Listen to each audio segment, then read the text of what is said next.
Indonesia tindak lanjuti pembelian pesawat tempur Rafale dan F-15.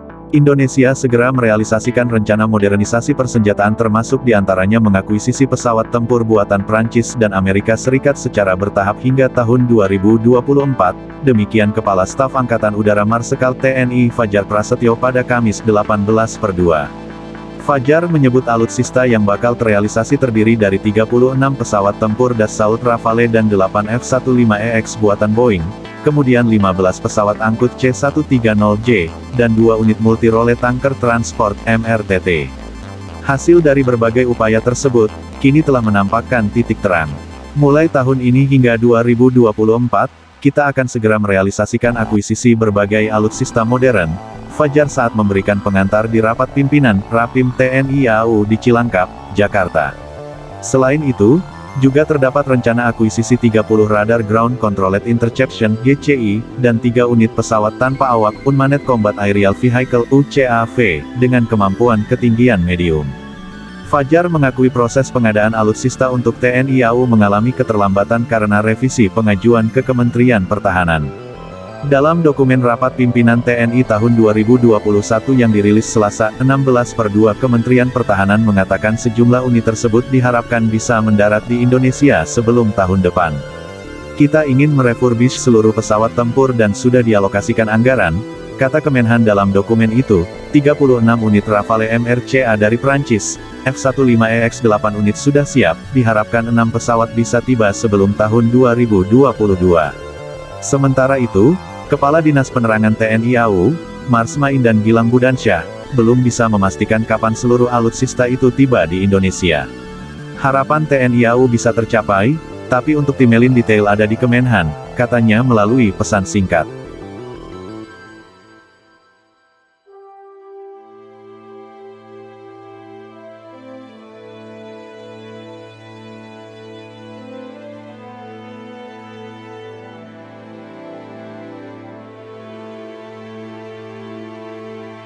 Menteri Pertahanan Prabowo Subianto menjalin diplomasi pertahanan ke berbagai negara mitra, termasuk AS, Rusia dan Prancis, sepanjang tahun 2020, dengan salah satu misi yang dibawa adalah kerjasama pengadaan pesawat tempur untuk TNI AU. Pada 2018, Indonesia telah menyepakati pembelian 11 unit Sukhoi Su-35 dari Rusia senilai total US $1,14 miliar melalui sistem barter. Namun tidak lama setelahnya, pemerintah AS memberlakukan aturan tentang pemberian sanksi kepada negara yang melakukan kerja sama dengan Rusia. Sejak itu, rencana pembelian pesawat Sukhoi tidak kunjung menemui titik temu. Beberapa alternatif pun muncul, di antaranya mengubah rencana pembelian 11 Sukhoi Su-35 dengan F-35 dari AS. Proyek pengembangan jet tempur Korean Fighter Experiment Indonesian Fighter Experiment, KFX-IFX, dengan Korea Selatan senilai Rp117,4 triliun juga terkendala. Kantor berita pemerintah Korea Selatan, Yonhap, pada tahun lalu melaporkan Indonesia menunggak pembayaran cicilan hingga US $420 juta atau sekitar Rp6,2 triliun. Pekan lalu, Yonhap kembali melaporkan bahwa kedua negara tengah membahas renegosiasi tunggakan, di tengah spekulasi Indonesia bakal mundur dari proyek tersebut. Awal tahun 2020, Prabowo dikabarkan tertarik membeli 48 jet tempur Dassault Rafale yang satu unitnya ditaksir mencapai US $115 juta atau setara Rp1,5 triliun. Juli tahun lalu, Prabowo mengirimkan surat penawaran pembelian 15 unit jet tempur Eurofighter Typhoon milik Austria. Rencana itu menuai kritik dari Dewan Legislatif dan pakar militer lantaran jet tempur yang ditawar tersebut berstatus bekas dan diwarnai skandal dugaan suap. Pejabat di Kementerian Pertahanan menolak memberi jawaban perihal kelanjutan rencana pembelian jet tempur dari Rusia maupun pihak lain. Atasé Pers dari Kedutaan Besar Rusia di Jakarta juga tidak merespons ketika dimintai konfirmasi. Diplomasi Pertahanan. KSAU Marsekal TNI Fajar Prasetyo mengatakan pengadaan alutsista selain bertujuan untuk memperkuat kekuatan TNI dalam menjaga kedaulatan negara, juga memiliki kontribusi signifikan di kancah politik internasional. Sebagai salah satu bentuk diplomasi pertahanan yang bernilai strategis dengan negara-negara yang berpengaruh terhadap konstelasi politik global, kata Fajar. Dirinya menambahkan, TNI AU mengutamakan alutsista dengan spesifikasi yang mendukung kebutuhan operasional, aspek kesamaan, dan kesepakatan transfer teknologi antara kedua pihak.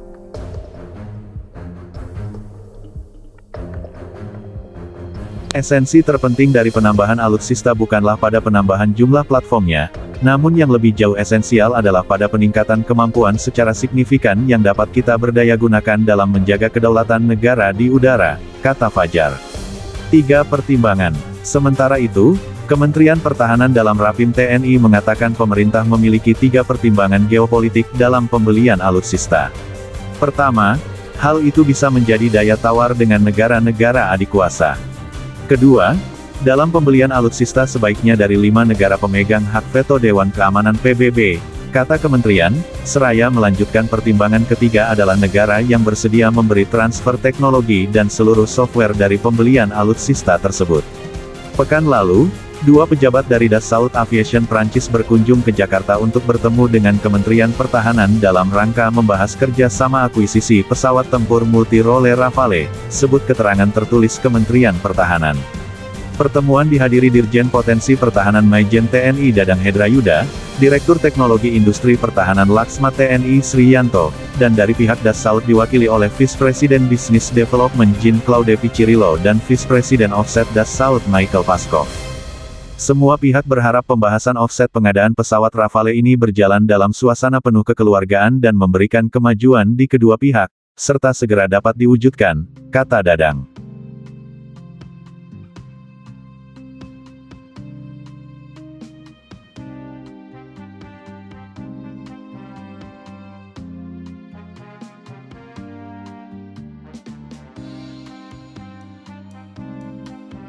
Disegani. Beni Sukadis, pengamat militer Lembaga Studi Pertahanan dan Studi Strategis di Jakarta mengatakan, bila pengadaan ini berjalan lancar, maka posisi pertahanan udara Indonesia akan sangat diperhitungkan di kawasan terutama dalam menghadapi ketegangan di Laut Cina Selatan.